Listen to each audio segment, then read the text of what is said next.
Hello everyone and welcome to the class. आज हम methods of evaluation का topic करने वाले हैं जो कि बहुत ही इंपॉर्टेंट है। Let us start the journey. Life की हर फील्ड में इवैल्यूएशन बहुत ही इंपॉर्टेंट है, चाहे वो एजुकेशन है या फिर कोई और फील्ड होती है। अगर हम एजुकेशन की बात करते हैं तो एजुकेशन की 3 कॉर्नर्स की हम लोग बात कर लेते हैं, और ये तीनों कॉर्नर्स जो है वो कौन से हैं? Teaching, learning and evaluation. अगर हम टीचिंग कर रहे हैं तो उसका इवैल्यूएशन ज़रूर होना चाहिए, लर्निंग कर रहे हैं तो इवैल्यूएशन होना चाहिए, और अगर हम इवैल्यूएशन के बिना ही टीचिंग और लर्निंग कर रहे हैं तो वो बिल्कुल बेकार है। तो कहीं ना कहीं ये तीनों कॉर्नर्स जो है वो आपस में कनेक्टेड है। तो सबसे पहले तो हम इवैल्यूएशन होता क्या है इसकी हम लोग बात कर लेते हैं। एक स्टूडेंट लाइफ में पढ़ता है, क्लासरूम में आता है, तो उसकी प्रोग्रेस को असेस करना, उसकी प्रोग्रेस को एनालाइज करना, उसकी प्रोग्रेस को मेजर करना ही क्या होता है? एक तरीके से इवैल्यूएशन होता है। तो अगर हम देखें यहाँ, तो education is concerned with finding out how much students have learned as a consequence of teaching, कि कितना उसने लर्न किया है। तो उसकी प्रोग्रेस को हम लोग क्या करते हैं? एनालाइज करते हैं, असेस करते हैं एंड मेजर करते हैं इवैल्यूएशन के अंदर। इवैल्यूएशन एक तरीके का एक कंटिन्यूअस प्रोसेस है which is an integral part of teaching या लर्निंग। तो इवैल्यूएशन एक कंटिन्यूअस प्रोसेस है। तो कुछ जो फीचर्स हैं उसकी हम लोग बात कर लेते हैं। इवैल्यूएशन ऐसा नहीं है कि आज क्लासरूम के अंदर हम लोग आज के दिन इवैल्यूएट कर लिया और बात खत्म हो गई। नहीं, हम क्या करते हैं, इसको एक सतत प्रक्रिया के रूप में देखते हैं। मतलब कि ये हर दिन होने वाली एक प्रोसेस है, हर दिन होने वाली एक प्रक्रिया है। तो evaluation is a continuous process, or it is not merely a test at the end of a lesson or unit। तो इतना नैरो टर्म नहीं है ये असेसमेंट कि आपने एक टेस्ट लिया या यूनिट के दौरान या क्लासरूम के दौरान कोई भी टेस्ट लिया और कहा कि असेसमेंट हो गया या इवैल्यूएशन हो गया। नहीं, इवैल्यूएशन जो है एक कंटिन्यूअस प्रोसेस होता है, और it goes on constantly during lessons and units and related to teachers goal and point of view on English teaching. अगर हम इंग्लिश टीचिंग की बात करें तो ये पॉइंट ऑफ व्यू जो हमारा होता है इंग्लिश टीचिंग का, उससे रिलेटेड होता है, और टीचर्स के कुछ गोल्स बनाए होते हैं उससे रिलेटेड जो है वो इवैल्यूएशन होता है। इवैल्यूएशन की अगर हम एक और फीचर की बात करते हैं तो कहते हैं कि इवैल्यूएशन इज क्यूम्युलेटिव। तो क्यूम्युलेटिव का मतलब क्या होता है कि एक तरीके से ये हम दिन प्रतिदिन क्या करते हैं, चीज़ों को ऐड करते रहते हैं और अपने अंदर कुछ ना कुछ क्या है, इंक्रीज करते हैं। तो इंक्रीज होता है धीरे धीरे कुछ ऐड करते हुए, मतलब हम संचय करते हुए आगे बढ़ते हैं। आज जो सीखा है वो सिर्फ ऐसा नहीं है कि ये हो गया इवैल्यूएशन। तो इवैल्यूएशन जो होगा वो क्या होगा? आपका क्यूम्युलेटिव होगा। क्यूम्युलेटिव का मतलब हमारा समझ आ गया होगा कि दिन प्रतिदिन जो है वो चीज़ें ऐड होती रहती है और उसे ही हमें देखना होता है। तो इवैल्यूएशन इज क्यूम्युलेटिव, और total amount of something when it is all added. तो टोटल अमाउंट ऑफ समथिंग है कि आपने आज से लेके इतने दिनों तक कितना सीखा है। सिर्फ आज का नहीं, धीरे धीरे चीज़ें क्या होती है, हम दिन प्रतिदिन सीखते हैं, दिन प्रतिदिन अपने लाइफ में कुछ ना कुछ ऐड करते हुए हम चलते हैं। तो उस पूरे संचय को ही हमें क्या करना होता है? देखना होता है कि कितना हमने सीखा है। तो सम टोटल जो होता है वो हमें देखना होता है। तो इसलिए ये टर्म भी आप ध्यान रख लें कि इवैल्यूएशन इज क्यूम्युलेटिव। तो ये टर्म आ जाती है। कंटिन्यूअस है आपको पता है, और ऑनगोइंग प्रोसेस है आपको पता है। ऑनगोइंग प्रोसेस एंड कंटिन्यूअस एक ही बात है। और दूसरा जो है वो क्या है, यहाँ पे क्यूम्युलेटिव एक वर्ड आएगा, वो भी क्या है? Evaluation is cumulative. तो आपको ये टर्म्स थोड़ी थोड़ी ध्यान होनी चाहिए। फिर हम पर्पस की बात कर लेते हैं इवैल्यूएशन की। तो असेसमेंट ऑफ अटेनमेंट, पहला जो पर्पस है असेसमेंट ऑफ अटेनमेंट। आपने क्या अटेन किया है उसका एक तरीके से असेसमेंट होता है कि हम कितना आपने पढ़ा है, कितना अटेन किया है, उसको क्या है? असेस करते हैं। मान लीजिए कि मैं 4 स्किल्स की बात करता हूँ, लिसनिंग, स्पीकिंग, रीडिंग, राइटिंग, तो उसको मैं असेस करूंगा। एक असेसमेंट टेस्ट होगा कि आपकी करंट नॉलेज जो है वो कितनी है। इवैल्यूएशन में हम क्या करते हैं, आपने कितना अटेन किया है उसको हम क्या करते हैं? असेस करते हैं। और उसी तरीके से प्रेडिक्शन ऑफ फ्यूचर प्रोग्रेस, हम फ्यूचर प्रोग्रेस का भी इवैल्यूएशन से पता चल जाता है। हमारा पर्पस होता है कि हम स्टूडेंट की फ्यूचर प्रोग्रेस का पता चलाएं कि ये इसके आगे आने वाले समय में ये कितनी प्रोग्रेस कर पाएगा, तो वो एक पर्पस रहता है। And measurement of the value of teaching methods and procedures, तो इवैल्यूएशन का एक पर्पस यही होता है कि हम जो मेथड्स यूज़ कर रहे हैं, जो टीचिंग मेथड्स हम लोग यूज़ कर रहे हैं या प्रोसीजर्स यूज़ कर रहे हैं, उनकी वैल्यू को भी जांच लें या उनकी वैल्यू का भी हम लोग पता चला लें कि वो कितनी लाभदायक किसी भी टीचिंग के अंदर है। और फिर डायग्नोसिस ऑफ इंडिविजुअल और ग्रुप डिफिकल्टीज, तो ये बहुत बड़ी बात है कि हम इवैल्यूएशन में एक डायग्नोस्टिक टेस्ट हो गया एक तरीके का, कि हम लोग देखते हैं कि एक स्टूडेंट की, इंडिविजुअल की किसी भी फील्ड में क्या वीकनेस है, कितना सपोर्ट उसे एक टीचर से चाहिए और ताकि वो अपने एरियाज में अच्छा कर पाए। और साथ में मेजरमेंट ऑफ एप्टीट्यूड की, एक स्टूडेंट की स्किल या उसकी एबिलिटी का हम लोग पता चला पाए। तो ये कुछ पर्पसेस हैं आपके इवैल्यूएशन के। फिर एक टर्म आपने सुनी है CCE, एक छोटा सा कोई भी क्वेश्चन इससे रिलेटेड पूछा जा सकता है। हालांकि CCE को एक तरीके से कहीं पूरे तरीके से टॉपिक के रूप में प्रेजेंट नहीं किया गया है, लेकिन फिर भी थोड़ा बहुत आपको पता होना चाहिए। कंटिन्यूस एंड कॉम्प्रिहेंसिव इवैल्यूएशन है।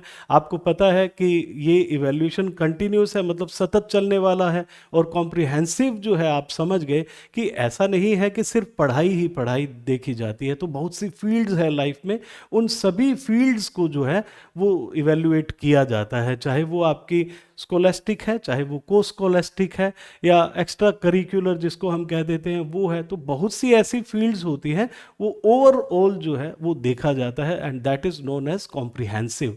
तो कंटिन्यूस का मतलब तो आप समझते ही हैं, is a process of evaluating the child's development in all the school related activities. ये CCE में क्या कहते हैं कि ऑल जो स्कूल रिलेटेड एक्टिविटीज है उसको आपका इवेल्युएशन किया जाता है। और the proposal was directed under the right to education act in 2009। ये भी देख ले कि 2009 के राइट टू एजुकेशन एक्ट में ये आया था। और उसके बाद जो है इसके अंदर जब हमने कहा कि कॉम्प्रिहेंसिव है, तो वो आप समझ गए कि स्कोलेस्टिक भी होगा। स्कोलेस्टिक का मतलब जो है वो शैक्षणिक गतिविधियों से है, एंड को स्कोलेस्टिक उसके साथ जो गतिविधियां चलती है। और को स्कोलेस्टिक में आप देख सकते हैं कि यहाँ पे लाइफ स्किल्स के बारे में बताया है, एटीट्यूड के बारे में बताया है, सोशल वैल्यूज़ के बारे में है। अब लाइफ स्किल्स में बहुत सी चीज़ें आ जाती है कि आपकी डिसीजन मेकिंग कैसी है, आपकी क्रिटिकल थिंकिंग कैसी है, एम्पैथी कितनी है। तो ये सब चीज़ें जो है वो लाइफ स्किल में आ जाती है। एटीट्यूड में होता है कि आपके साथियों के साथ आपका क्या एटीट्यूड है, एनवायरनमेंट के साथ, एनवायरनमेंट के लिए आपका क्या एटीट्यूड है, आपके टीचर्स के साथ आपका कैसा एटीट्यूड है। ये सब चीज़ें जो है वो इवेल्युएट की जाती है। और सोशल वैल्यूज़, आपके जो सामाजिक मूल्य हैं वो कैसे हैं, उन्हें हम लोग देखते हैं। तो CC एक बहुत ही बड़ी टर्म है, मतलब व्यापक है, ये बहुत कुछ इसके अंदर आ जाता है, लेकिन इतनी बातें आपको ध्यान होनी चाहिए। अब हम types of evaluation in teaching पढ़ लेते हैं कि किस किस तरीके के इवेल्युएशन होते हैं। तो ये क्वेश्चन कहीं ना कहीं किसी तरीके का पूछा जाता है, लेकिन एक बात तो मैं आपको बता दूं कि एक इसको खुल के सोचें आप। इवैल्यूएशन जब हम बात करते हैं तो पूरी तरीके से खुल के सोचें कि एक बहुत बड़ा टर्म है, एक नैरो टर्म नहीं है। मैं अगर लिखूं कि evaluation end of the unit एक होती है, या दूसरा ऑप्शन आता है इवैल्यूएशन एक कंटिन्यूस प्रोसेस है, तो आपको पता है कि इवैल्यूएशन क्या है, एक कंटिन्यूस प्रोसेस है। वहां आपको आंसर को सेलेक्ट करना है, ना कि एंड ऑफ द टेस्ट को सेलेक्ट करना है। तो ये आप समझ जाएंगे, इसको बड़े रूप में आपको सोचना है, एक नैरो सेंस में जो है वो नहीं सोचना है। तो टाइप्स ऑफ इवैल्यूएशन की बात कर लेते हैं। और सबसे पहले जो है फॉर्मेटिव इवैल्यूएशन, जो हमने CCE की बात की थी उसमें जो है वो दो तरीके के इवैल्यूएशन बताए गए थे, formative evaluation and summative evaluation.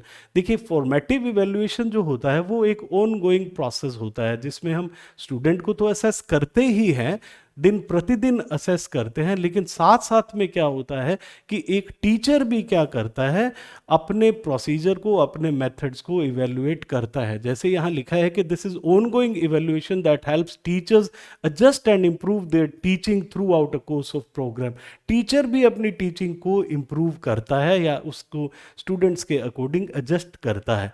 हम स्टूडेंट्स को असेस करते हैं। मान लीजिए कि मैं पढ़ा रहा हूँ और मैंने कोई बात बताई, स्टूडेंट स्टूडेंट्स को और 50% स्टूडेंट्स को जो है मैंने किसी क्विज के थ्रू या मैंने किसी एक ऑब्जेक्टिव टाइप क्वेश्चंस के थ्रू या कुछ प्रेजेंटेशन के थ्रू या प्रोजेक्ट के थ्रू मैंने जानना चाहा कि एक स्टूडेंट कितना कर पा रहा है, तो मुझे पता चला कि यार 50% ऑफ द स्टूडेंट्स जो है वो मेरी बात को नहीं समझ पा रहे हैं, मतलब कि वो अच्छा नहीं कर रहे हैं। तो मुझे क्या करना पड़ेगा, मुझे मेरी टीचिंग को एडजस्ट करना पड़ेगा स्टूडेंट्स के अकॉर्डिंग, और इससे क्या होगा, मेरा भी कुछ इंप्रूवमेंट हुआ और साथ साथ में स्टूडेंट्स का भी इंप्रूवमेंट हुआ। तो स्टूडेंट्स को इंप्रूव करने के लिए हमें अपनी टीचिंग में भी क्या करना पड़ता है, कुछ एडजस्टमेंट्स करने पड़ते हैं। तो फॉर्मेटिव असेसमेंट में ये एक फायदा होता है। अगर हम एग्जाम्पल लेते हैं, एग्जाम्पल एक किचन में कोई कुकिंग कर रहा है, तो मान लीजिए गेस्ट आ रहे हैं, तो जब कुकिंग कोई कर रहा है तो वो क्या करता है, उस दौरान कुकिंग के प्रोसेस के दौरान क्या करता है, जो भी सब्जी उसने बनाई है उसे वो टेस्ट करके देखता है, और टेस्ट करके क्या पता चलाता है कि जो भी अब एडजस्टमेंट्स करने हैं अभी कर लें, क्योंकि उसके बाद तो क्या होगी, गेस्ट को सर्व हो जाएगी। तो ये ऑनगोइंग प्रोसेस है, वो उसमें स्पाइसेस ऐड करनी है या कुछ सोल्ट ऐड करना है तो वहीं पे कर देता है, और फिर फाइनली भी चेक करते हैं कि हाँ ठीक है, देन उसे सर्व करते हैं। और जो हम सर्व कर देते हैं, जब गेस्ट बताते हैं कि कैसे है, वो एक तरीके से एंड ऑफ द प्रिपरेशन, एक टेस्ट है, वो क्या है, सबमेटिव हो जाता है। लेकिन जो ऑनगोइंग प्रोसेस आपका चल रहा था वो क्या था, वो फॉर्मेटिव था, जिसमें क्या हो रहा है कि आप किसी भी चीज़ को प्रोसेस के दौरान ही सही कर सकते हैं, एडजस्ट कर सकते हैं। तो फॉर्मेटिव इवेल्युएशन में क्विजेज होती है, क्लास रूम डिस्कशंस होते हैं, असाइनमेंट्स होते हैं, प्रोजेक्ट्स के थ्रू हम लोग क्या है, इवेल्युएट कर सकते हैं। Summative evaluation, this type of evaluation measures the overall success of a course or program often at the end of the semester or year. End of the semester or year में एक तरीके से एक test होता है, वो standardise test भी हो सकता है। तो एक तरीके से हम एंड ऑफ द उसमें ग्रेडिंग हम लोग देते हैं या मार्क्स जो है वो प्रोवाइड कराते हैं कि एक स्टूडेंट ने अब तक कितना सीख लिया है। ये एक ऑनगोइंग प्रोसेस नहीं होगा, एक एंड जो है उसके दौरान, किसी सेमेस्टर और टर्म के एंड के दौरान इसे लिया जाता है। तो समेटिव और फॉर्मेटिव दोनों ही जरूरी है। एक क्वेश्चन आपसे पूछा गया था यूनिट टेस्ट के बारे में कि यूनिट टेस्ट फॉर्मेटिव है या समेटिव है। तो ये क्वेश्चन जो है वो क्या है कि कहीं एक में हम लोग टिक नहीं कर सकते कि ये फॉर्मेटिव है। वो नेचर पे डिपेंड करता है कि आपका जो एम है वो क्या है। अगर आप ऑनगोइंग प्रोसेस के अंदर यूनिट टेस्ट लेते हैं तो वो फॉर्मेटिव हो जाएगा। अगर एंड ऑफ द आपको ग्रेड देने के लिए, मार्क्स देने के लिए कर रहे हैं, end of the term, end of the semester, तब वो क्या हो जाएगा, सबमेटिव हो जाएगा। तो ऐसे क्वेश्चन से थोड़ा सा हमें ध्यान लगाना है कि किस तरीके फॉर्मेटिव और सबमेटिव दोनों ही प्रकार का हो सकता है। हालांकि मुझे नहीं पता कि क्या आंसर टिक किया गया उसमें, लेकिन फिर भी ये जो नेचर पे डिपेंड करता है उस यूनिट टेस्ट के, कि या वो एम पे डिपेंड करता है, गोल पे डिपेंड करता है कि हम किस लिए वो टेस्ट ऑर्गेनाइज कर रहे होते हैं। देन डायग्नोस्टिक इवैल्यूएशन, जिसके बारे में हम बात कर चुके हैं, और ये बहुत ही डायग्नोस्टिक इवैल्यूएशन रिमीडियल टीचिंग के लिए बहुत ज़रूरी होता है। एक स्टूडेंट की जो भी प्रॉब्लम्स है उसको हम, उसके वीक एरियाज है उसका पता चलाते हैं, और एक सपोर्ट स्टूडेंट को चाहिए होती है एक पर्टिकुलर फील्ड में या किसी सब्जेक्ट में, तो वो सपोर्ट उसके बाद हम लोग प्रोवाइड करवाते हैं। तो रिमीडियल टीचिंग में हमने बात की थी कि रिमीडियल टीचिंग से पहले जो है वो डायग्नोस्टिक इवैल्यूएशन होता है, डायग्नोस्टिक असेसमेंट होता है या डायग्नोस्टिक टेस्ट होता है। तो diagnostic evaluation, this type of evaluation helps teachers identify areas where individual students need additional support और इंस्ट्रक्शन। एक पर्टिकुलर इंडिविजुअल को जो है एडिशनल सपोर्ट चाहिए, इंस्ट्रक्शंस चाहिए, तो एक टीचर इस डायग्नोस्टिक टेस्ट के थ्रू जो है वो पता चलाता है। उसके बाद ऑथेंटिक इवैल्यूएशन होता है। देखिए, कुछ रियल लाइफ कॉन्टेक्स्ट में, रियल लाइफ वर्ड में, रियल लाइफ सिचुएशन में, रियल वर्ड लाइक सिचुएशंस में क्या करते हैं हम लोग, कुछ प्रोजेक्ट्स जो है वो देते हैं या प्रेजेंटेशंस देते हैं। तो वो जो होता है वो क्या होता है, ऑथेंटिक इवैल्यूएशन होता है। ये आप टर्म जो है वो थोड़ा ध्यान रख लें, real world context and situations में ये प्रेजेंटेशंस या प्रोजेक्ट्स दिए जाते हैं, उन्हें हम क्या कहते हैं, ऑथेंटिक इवैल्यूएशन कहते हैं। इसी तरीके से सेल्फ इवैल्यूएशन, सेल्फ इवैल्यूएशन मतलब अपने आप का इवैल्यूएट, अपने आप का इवैल्यूएशन। हालांकि बहुत टफ है कि मनुष्य दूसरों के मूल्यांकन तो जीवन भर करता रहता है, लेकिन खुद का मूल्यांकन करना जो है बहुत ही टफ काम होता है। लेकिन फिर भी आप अपनी गलतियों से सीखते हैं, आप अपने आप को इवेल्युएट करते हैं कि मैं इस पर्टिकुलर स्किल में कैसा हूँ। और सबसे ज़्यादा अगर मैं बात करूं तो पता आपको ही होता है, लेकिन आप शायद अपने आप से बात नहीं करते हैं, अपने आप को इवेल्युएट नहीं करते, हम इसकी हैबिट में नहीं होते हैं। इसलिए ही हम क्या है थोड़ा सा कतराते हैं अपने आप को इवेल्युएट करने में। तो मैं तो कहूँगा कि अगर जो सेल्फ इवेल्युएशन कर लेता है वो सबसे बड़ा इंसान होता है। तो सेल्फ इवेल्युएशन क्या है? It is a type of evaluation involves having students evaluate their own learning and progress through out a course और प्रोग्राम। हमें अपनी कमियां पता होनी चाहिए, और अगर हमें अपनी कमियां पता है तो हम उसमें सुधार भी ले आएंगे, और उसको अगर मानने के लिए हम तैयार हैं कि हाँ ये कमी मुझ में है तो मैं उसमें सुधार भी ले आऊंगा। नेक्स्ट जो है अटेनमेंट टेस्ट है। तो अटेनमेंट टेस्ट क्या होता है ये हम देख लेते हैं। These test measure a students level of mastery और knowledge in particular subject area at a specific point in time. ये जो करंट आपकी नॉलेज है उसको चेक करता है कि आपने करंट नॉलेज मतलब इस दौरान आपके पॉइंट ऑफ टाइम में कितनी आपकी नॉलेज है, आज के समय में इस फील्ड में आपकी कितनी नॉलेज है वो चेक करता है। They are often use to evaluate how well a student has learned a particular set of content और स्किल्स। और जिस तरीके से एंड ऑफ चैप्टर टेस्ट है, यूनिट टेस्ट है, फाइनल एग्जाम्स है, ये क्या है आपके अटेनमेंट टेस्ट जो है वो होते हैं। तो एक स्पेसिफिक पॉइंट इन टाइम में जो है जो टेस्ट लिए जाते हैं उन्हें हम अटेनमेंट मतलब आपने कितना अटेन किया है अब तक, वो क्या है आपका अटेनमेंट टेस्ट जो है होता है। और इसी तरीके से प्रोफिशिएंसी टेस्ट होता है। ये देखिए यहाँ क्या है कि they are design to assess a students ability to use the language और skill in real world situation. मतलब ये एक आपको बता देगा कि आपको आने वाले जो भी जिस फील्ड में आप जाने वाले हैं उसमें आप कैसा करेंगे। देखिए अटेनमेंट टेस्ट को मैंने क्या कहा था कि एक तरीके से आज आपकी कितनी नॉलेज है, और ये क्या बता रहे हैं कि किसी भी आने वाली जो भी फील्ड में आप जाना चाहते हैं उसमें आप कैसा करेंगे, ये प्रोफिशिएंसी टेस्ट से हमें पता चलता है। तो these test measure a students overall level of proficiency in subject area often in language और skill. They are designed to assess the students ability to use the language और skill in real world situation. जैसे हम ये देखते हैं आइल्स का exam होता है या कैम्ब्रिज इंग्लिश एग्जाम है, टोफल है, तो ये सब क्या है, ये एक तरीके से प्रोफिशिएंसी आपकी दक्षता देखते हैं कि आप आने वाले उस फील्ड में जहां भी आप जा रहे हैं वो कैसा करेंगे। मान लीजिए ये आपके जो इंग्लिश से रिलेटेड टेस्ट होते हैं, आइल्स वगैरह का टेस्ट होता है, तो वो किस लिए होते हैं कि आप जब विदेश में वहां जाएंगे किसी भी फील्ड में तो आप परफॉर्म कर पाएंगे या नहीं। तो ये एक तरीके से क्या है प्रोफिशिएंसी टेस्ट है। इसी तरीके से क्राइटेरियन रेफरेंस्ड टेस्ट होते हैं। क्राइटेरियन जो रेफरेंस टेस्ट है वो क्या, these test measure students performance against a specific set of criteria और स्टैंडर्ड्स। एक स्टैंडर्ड हमने बना दिया, उस स्टैंडर्ड में रह के हम देखते हैं कि एक स्टूडेंट कितना परफॉर्म कर रहा है।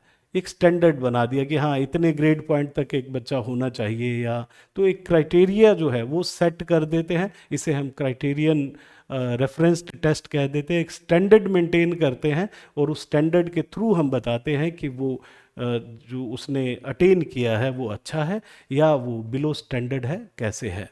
और इसी तरीके से एक लास्ट जो है वो हम कर लेते हैं, दैट इज नोम रेफरेंस्ड टेस्ट। ये क्वेश्चन आपसे अगर पूछा जाए तो ध्यान रखिएगा कि these test measure students performance against the performance of other students who have taken the same test. जब हम और स्टूडेंट्स ने दिया है उनके रेफरेंस में बताते हैं कि आपकी प्रोग्रेस कितनी है, आप कहाँ स्टैंड करते हैं, उन स्टूडेंट्स के रेफरेंस में हम लोग बताते हैं। तो ये और जो स्टूडेंट्स है जैसे लिखा है कि against the performance of other students, against the performance of other students आप कहाँ स्टैंड करते हैं, ये बताता है नॉर्म रेफरेंस्ड टेस्ट। क्राइटेरियन एक स्टैंडर्ड को बताता है और ये नोम जो है वो आप और पॉपुलेशन से कहाँ स्टैंड करते हैं वो बताता है। तो इवैल्यूएशन बहुत इंपॉर्टेंट है। आप अपना इवैल्यूएट आज जो है अपने आप को इवैल्यूएट कीजिए कि आप कहाँ स्टैंड कर रहे हैं, आपको कितनी मेहनत की ज़रूरत है, और किस फील्ड में आप थोड़ा थोड़ा कमी महसूस कर रहे हैं, तो आप उस कमी के अंदर जाएं और उसे क्या करें, उसे अपनी स्ट्रेंथ बनाएं, तो डेफिनेटली आपका एग्ज़ाम भी अच्छा होने वाला होगा। तो कहीं ना कहीं इवेल्युएशन जो है वो हर फील्ड में ज़रूरी होता है। आई होप कि आपको ये टॉपिक एक हद तक समझ आ गया होगा। इससे रिलेटेड कोई भी क्वेश्चन आपसे पूछे जाए तो थोड़ा सा खुलकर विचार करें, और वर्डिंग्स आपको अच्छे से, लाइंस आपको अच्छे से पढ़नी आनी चाहिए, और हमेशा वाइड सोच के ही आंसर आपको लगाना है, नैरो आंसर कभी भी इसमें नहीं लगाना है। ये बात आपको हमेशा ध्यान रखनी है। Thank you very much and all the best for your upcoming exam, और आपका दिन अच्छा हो। बहुत बहुत शुभकामनाएं। Thank you very much and have a wonderful day.